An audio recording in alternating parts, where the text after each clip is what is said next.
రిజర్వేషన్లు సార్ ఇవన్నీ నాకు ఈ మధ్య మాట్లాడి దేంట్లో రిజర్వేషన్లు సార్ ఇవన్నీ విద్య అనుకోండి, ఉద్యోగాలు అనుకోండి, అసలు ఉద్యోగాలు ఉన్నదే 1-2%. నాకు అర్థం కాల. నేను ఆయన్ని కూడా అడిగాను, రవీంద్ర రెడ్డి గారు మీరు చెప్పండి, అసలు ఉద్యోగాలు గవర్నమెంట్ ఇవన్నీ పీకేసి, సారీ ఈ మాట అంటున్నందుకు దయచేసి మీడియా ముందు ఈ మాట మాట్లాడచ్చో పీకేసి అనే పదం నాకు తెలియదు కానీ మాట్లాడుతున్నాను క్యాజువల్గా. సో ఉద్దేశం ఏంటంటే అవి తీసేస్తే ఈ పంచాయతీ లేదు కదా, మొత్తం ప్రైవేటైజేషన్ చేసేస్తే అసలు ఈ కులాల పంచాయతీ రాదు, ఎవరు కూడా అసలు అడగరు కదా. అంటే ఏం చెప్తారు మీరు? అది ఉన్నది 1-2%, హార్డ్లీ 3%. రాను ఇంకా అవి కూడా ఉండవు. మీరు అన్నట్టు కొత్త టెక్నాలజీ ఇంకేం పోరాటం చేస్తారు నాకు మీరు అన్నట్టు ప్రభుత్వ ఉపాధితో పాటు స్వయం ఉపాధి గిట్ట ప్రభుత్వాలు కనిపెట్టి ఆ దిశగా ప్రయాణం చేస్తే బ్రహ్మాండంగా అందరికి స్వయం ఉపాధి ఉన్నప్పుడు అందరు కుబేర్లు అవుతారు కదా. అప్పుడు వాళ్ళ తెలివితేటలు బట్టి ఉంటుంది, అది వేరు సంగతి. తర్వాత ఇంకోటి అన్నిటికంటే ముఖ్యమైనది ఈ రాష్ట్రం వల్ల కానీ ఈ దేశం వల్ల కానీ విద్య, వైద్యం. అందరికి విద్య అందింది అనుకో ఉచితంగా, ఈ ప్రాబ్లం ఉంది. కరెక్ట్ అని చెప్పారు నాకు. ఏమని అంటే యాక్చువల్గా ఇప్పటిదాకా కూడా ఈ వర్ణం అనుకోండి, కులం అనుకోండి, మీరు అంటున్నటువంటి ఓసీ అనుకోండి, ఎఫ్సీ అనుకోండి, అగ్ర కులాలు అనుకోండి, మీరు అంటున్నారు, వీరు ఉండటం వల్ల మాకు సరైనటువంటి ఉపాధి విద్య అందకుండా మేము అణిచివేతకు కొన్ని సంవత్సరాలుగా, లేకపోతే మీరు శతాబ్దం అంటారో దశాబ్దం అంటారో ఇంకేమంటారో, స్వాతంత్రం రాకముందు అంటారో వచ్చిన తర్వాత అంటారో, అణిచివేయబడుతున్నాము, నెట్టివేయబడ్డాము, లేకపోతే వెనకబడ్డాము. మేము ఒక్కసారి రాజ్యాధికారికి కనుక వస్తే మేము ఆ బీసీ ఏదైతుందో ఆ వర్గానికి సరైనటువంటి విద్యని అందించి ఉపాధిని కల్పిస్తాము. విద్య కనుక సరైనది కనుక ఇవ్వగలిగితే ఖచ్చితంగా మాకు ఉపాధి వస్తుంది. ఇది ఒక 5-10 సంవత్సరాలు పెట్టుకునే ప్రయత్నం చేద్దాం. ఆ తర్వాత ఖచ్చితంగా ఇందాకనే ఆయన ఏం చెప్పారు మీకు కూడా చెప్పాను నేను, ఈ కులం లేకుండా జాతిని ఖచ్చితంగా నిర్మించేటువంటి ప్రయత్నం చేస్తాను అని ఆయన మాట అన్నారు. ఏం చెప్తారు? ఇప్పుడు అట్లంటే మహారాష్ట్రలో ఇదివరకు బీసీలో ముఖ్యమంత్రులు చేశారు, కర్ణాటకలో చేశారు, కేరళ చేశారు, తమిళనాడులో చేశారు, బీహార్లో కూడా చేశారు. మరి ఏం పురోగతి ఉందంటో? బీసీలే ముఖ్యమంత్రి. చెప్పాలి, మీరే చెప్పాలి. ఉందో ఏం పురోగతి? అందుకే అడుగుతాను ప్రశ్న. ఏం లేదు. అంటే పరిపాలన దక్షకుడు ఏ కులం అనేది కాదు, దక్షత ఉండాలి. దక్షత ఉన్న వ్యక్తి ఉన్నప్పుడు ఏ కులంలో ఉన్నా ఉంటుంది. సరే, వీళ్ళు మాకు ఈ రాష్ట్రంలో రాజ్యాధికారం దక్కలేదు, ఇప్పటిదాకా మేము బీసీలం అధికారంలోకి రాలేదు కాబట్టి మేము కూడా రావాలని కోరుకుంటున్నాం అనడంలో అర్థం ఉంది. అది కోరుకోవడం వల్ల తప్పులేదు, ఆ వర్గాలు కోరుకోవడం వల్ల తప్పులేదు. కానీ వాళ్ళు కోరుకున్న దాంట్లో ఫలానోళ్ళు అడ్డం పడ్డరనో, తర్వాత మా అవకాశాలను గుంజుకుర్రనో, లేకపోతే వాళ్ళను ఒక దోషులుగా నిలబెట్టే ప్రయత్నం ఏదైతుందో అది తప్పు.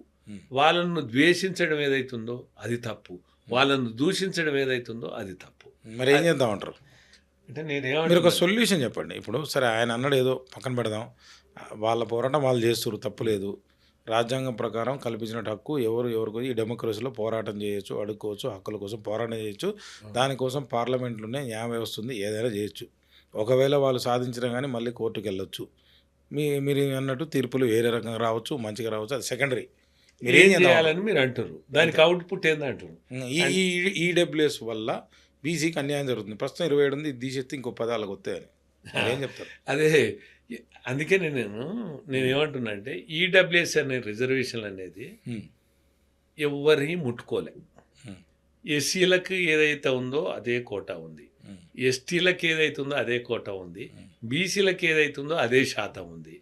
ఈడబ్ల్యూఎస్ అనేదాన్ని అదనంగా కులాల రిజర్వేషన్లు కాకుండా ఆర్థిక వెనుకబాటు మీద ఇచ్చిన 10% రిజర్వేషన్. నెంబర్ 1.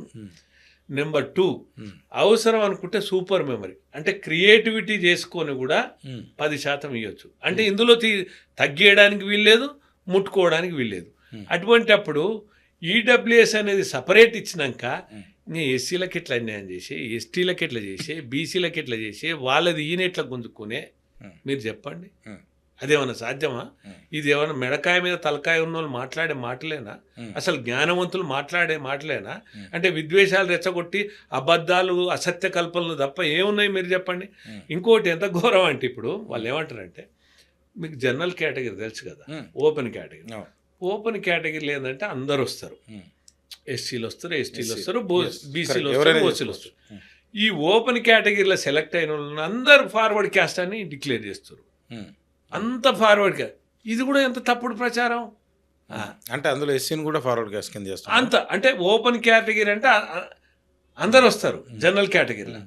ఆ జనరల్ కేటగిరీలో సెలెక్టివ్ ఓసీ అని ఉంది కదా, ఓపెన్ కేటగిరీ, ఆ దాన్ని దృష్టిలో పెట్టుకొని వీళ్ళంతా ఫార్వర్డ్ క్యాస్ట్, ఇళ్ళ కూడా దొబ్బుకపోయారు, అల్లా దొబ్బుకపోయారు అని అంటారు. తర్వాత ఇంకోటి, ఈడబ్ల్యూఎస్ అనే వ్యక్తి ఎస్సీ రిజర్వేషన్లు తీసుకోవడానికి లేదుగా, కాన్స్టిట్యూషనే కదా. బీసీ రిజర్వేషన్లు తీసుకోవడానికి లేదు కదా, కాన్స్టిట్యూషనే కదా. మరి ఈడబ్ల్యూఎస్ కోటల్నే వాళ్ళు అప్లై చేసుకుంటున్నారు. మరి నీకు ఎక్కడ తగ్గినట్టు, నిన్ను ఎక్కడ ముట్టుకున్నట్టు, ఎందుకు అబద్ధాలు చెప్తున్నారు మీరంతా? ఇదొకటి. ఇంకా రెండవది ఏంటంటే విష ప్రచారం.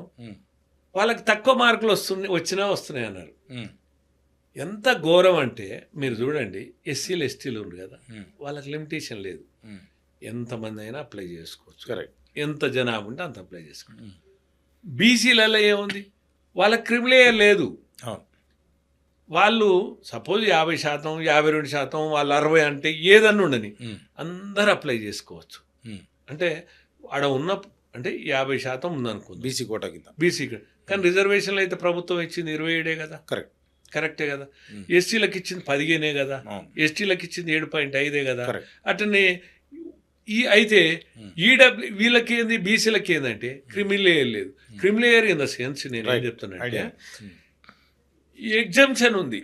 అగ్రికల్చర్ ఇన్కమ్ కానీ, తర్వాత శాలరీ ఇన్కమ్ కానీ ఎగ్జంప్షన్ అంటే మినహాయింపు.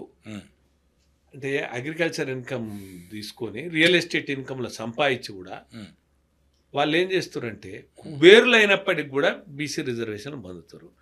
తర్వాత ఎంప్లాయ్మెంట్ ఉంది కదా, జాబ్ హోల్డర్, శాలరీ ఇన్కమ్, అది కూడా ఎగ్జంప్షన్ ఇచ్చిండు. అంటే 1 లక్ష రూపాయలు ఉద్యోగం వస్తుంది ఒక ఇంట్లో, ఇద్దరు చేస్తే 2 లక్షలే మినిమం, అంటే సంవత్సరానికి 48 లక్షలు కదా. అంటే ఇప్పుడు ఎవరైతే ఉద్యోగస్తులు ఉన్నారో, ఉద్యోగస్తులు ఉన్న వాళ్ళకే ఉద్యోగాల, ఎవరైతే డబ్బు కుబేర్లు ఉన్నారో వాళ్ళకే ఉద్యోగాల, వాళ్ళకి లేదు. కానీ ఈడబ్ల్యూఎస్ ఏం తెలుసా, ఇన్కమ్ సీలింగ్ ఉంది, 8 lakhs ఉంది. దానికి ఎగ్జంప్షన్స్ ఏం లేవు, ఇన్కమ్ ఫ్రమ్ ఆల్ సోర్సెస్ అన్నాడు. నీకు మొత్తం వచ్చే అన్ని రాబడిలలో 8 దాటితే నీది కట్ ఆఫ్. ఓకే, ఆ స్కీమ్లో లేరు, ఆ స్కీమ్లో లేరు. అంటే ఉద్యోగస్తుడు అర్హుడు కాదు, వ్యవసాయదారుడు ఎవరైనా కానివ్వండి, వ్యవసాయదారుడు పెద్ద వ్యవసాయదారుడు అర్హుడు కాదు, ఇంకెవ్వడు అర్హుడు. కాబట్టి అక్కడ తగ్గే శాతమే, దరఖాస్తులు చేసుకునేదే తక్కువ ఉంది.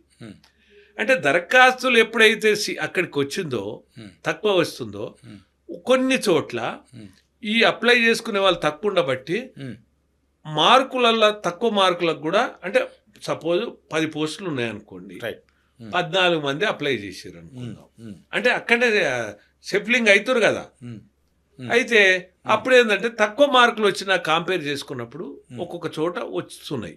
అయితే దాన్ని ఏం చేస్తారంటే, చూసినవా ఎస్సీల కంటే తక్కువ వచ్చినా, ఎస్టీల కంటే తక్కువ, అంటే అట్లా కాదు. ఇక్కడ ఎవరి రిజర్వేషన్ల దరఖాస్తు చేసుకున్న వాళ్ళు వాళ్ళ ఉన్న పోస్టులల్లో తక్కువ మార్కులు వచ్చినాయి వస్తాయి.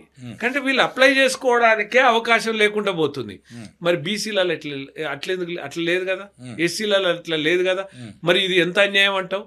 అంటే ఐఏఎస్ అయిన కొడుకు ఐఏఎస్ కావాలన్నా, మరి బీసీలలో ఇంకా వేరే వాళ్ళు కావద్దా? ఐఎఫ్ఎస్ అయినోడు ఐఎఫ్ఎస్ ఏనా, ఐపీఎస్ అయినోడు ఐపీఎస్ ఏనా?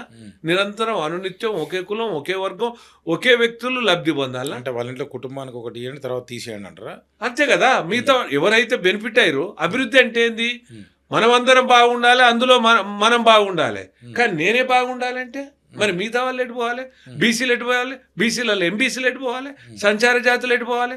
ఇప్పుడు ఈ సోకాల్డ్ ఈశ్వరయ్య గారు కానీ, జస్టిస్ ఈశ్వరయ్య గారు కానీ, చిరంజీవులు కానీ, తర్వాత ఇంకో విశారదన్ మహారాజ్ కానీ, వీళ్ళంతా మేము బీసీలకు మేమే తాపేదారులు మేమే అని అనుకుంటారు కదా, అంటారు కదా.